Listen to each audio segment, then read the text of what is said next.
So this finance bill, did you see Dr. Boni Kalawale being heckled in his home constituency? I'm told that that's where like his first wife is from, that village where he was, and you saw them booing him openly. It was so embarrassing to see, and he was still trying to to fashion a narrative that, oh, I don't know other countries. Which other countries are you telling us about? As if people don't have social media. These are not those days of Kenyatta and Moi and even Kibaki where you'd get away with some lies, Buona. In fact, today, if let me tell you, if Boni Kalawale today resigned as a senator and submitted himself from re-election, and I went to the same senate, to the same county, I'd get more votes than Boni Kalawale today. Wallahi billahi.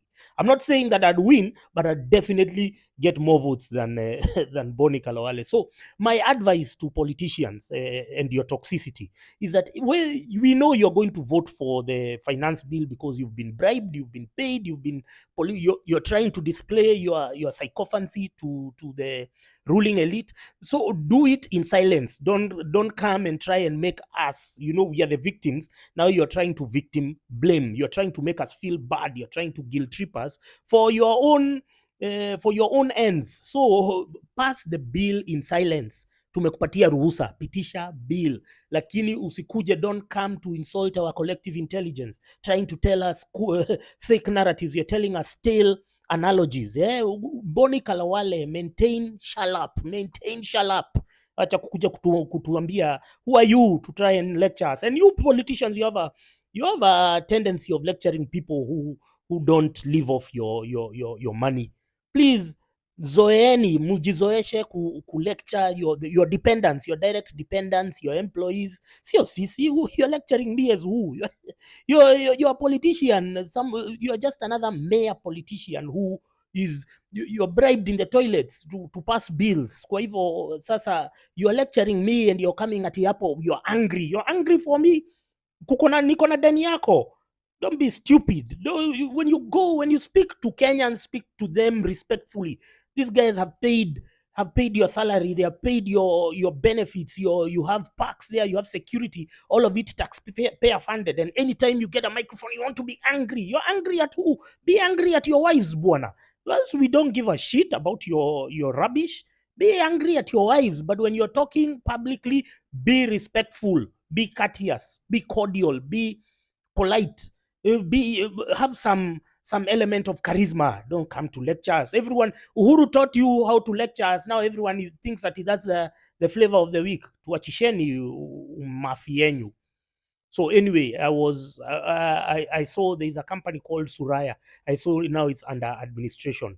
Suraya, they owned or they conceptualized so many real estate projects. The main one being the four ways along Kiambu Road, Four Ways Junction. It's an amazing estate. You just go there. It was a beautiful dream by local entrepreneurs, local people.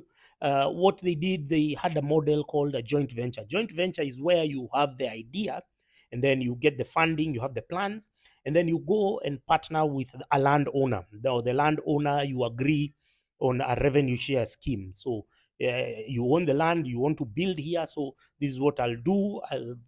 I'll secure this funding, and then I'll start the project, and then we sell, and then you get 40%, I get 60% as a developer and conceptualizer. And it all went well. So the collapse of Suraya could have more significance as regards to the future of joint ventures, because why would you get into a joint venture with a landowner? Because at the time, the land is owned by one of the members of the Gatabaki family, and you could tell that he was changing goalposts midway, because I think when the money comes in, the volumes, then people start shifting goalposts. Apana, this is not what we agreed. Now, so the future of joint ventures is at stake with that, because I just saw the advertisement, like, it's in the Kenya Gazette notice that Suraya now has been formally taken over by a receiver manager. So I couldn't help, because if only you knew the kind of disruption that Suraya created in the local property market. They came up as a young startup. I knew them. I knew of them from many people. Back then, I was told that lady, she was called his wife. It was a couple, Sue, and then the husband called Muraya. I was told that she started off as making uniforms for Kenya Airways for KQ. By then, KQ used to support local entrepreneurs. KQ, don't forget, the number one, they get a consultant from the UK, a Muzungu consultant. The Muzungu consultant comes and tells them how they are going to undermine local businesses that they support.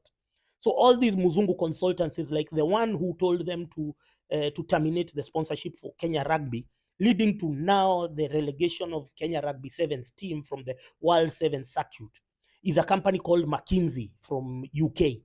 So these Muzungus come, they impose their stupidity on the managements who have paid them millions of dollars to come and tell them how they are going to. For instance, now, like Msafiri magazine was never printed in Kenya.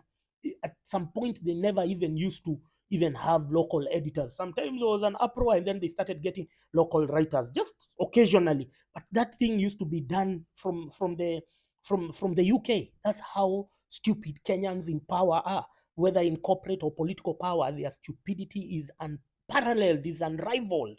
Yeah. So there was a time even Kenya Airways, they were serving Colombian coffee. Can you imagine?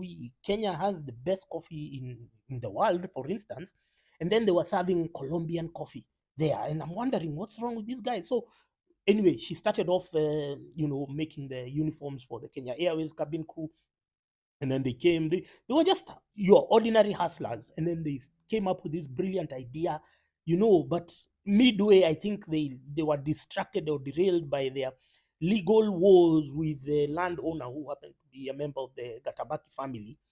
Then it was a protracted battle in the courts and in playing out in the media, and then also now the people who had acquired units from them, then they ganged up against them because these guys were not being able to fulfill their terms as regards to how they were utilizing the service charge, for especially four ways. I think the residents even ganged up and kicked them out completely. So we shouldn't be happy to see such success stories falling, because our lives, we cannot be dominated by Muzungus at the end of the day. Now Tatu City is a Muzungu operation. The Muzungu comes, buys the land from another Muzungu. Don't forget that Muzungu who owned the land initially had forcefully acquired it. You wonder, how does the Muzungu did not concede it back to the community? He sold it to some other Muzungu. Now this other Muzungu has come charging guys an arm and a leg. You guys are paying, I don't know, service charge of 30,000. It's crazy. So to see now we have reverted back to white capitalism after a season of renewed. During the Kibaki era, we had renewed local black owned, kind of like a mantra, and we were supporting our locals. But then the greed by the landowner. I mean, we should explore laws. That's what our MPs should be talking about. Laws where the landowner is not allowed to change their terms and their position midway through a contract. That way, whether they owned the land or not. Don't forget, even these characters who own a lot of land in Kenya, they didn't acquire it in the genuinely. They were the people who benefited from the Kenyatta era. The Kenyatta era, they were just grabbing anything on site that was left by the white man, land which was ideally supposed to be redistributed to the locals, to the freedom fighters, and to the others who had been forcefully dispossessed by the Muzungu pieces of shit. So we need a law that safeguards even the developer against extortion. Like that Gatabaki guy was an extortionist. That was extortion. We could read it in the newspapers. He was trying to extort the Surayas, but of course the Surayas were also not clean to themselves and how they were dealing with their own customers. So they also lost. They were losing the PR game. So we need. It's a sad day to see such a dream, a Kenyan owned, Kenyan built brand collapse, and I hope we take note of it.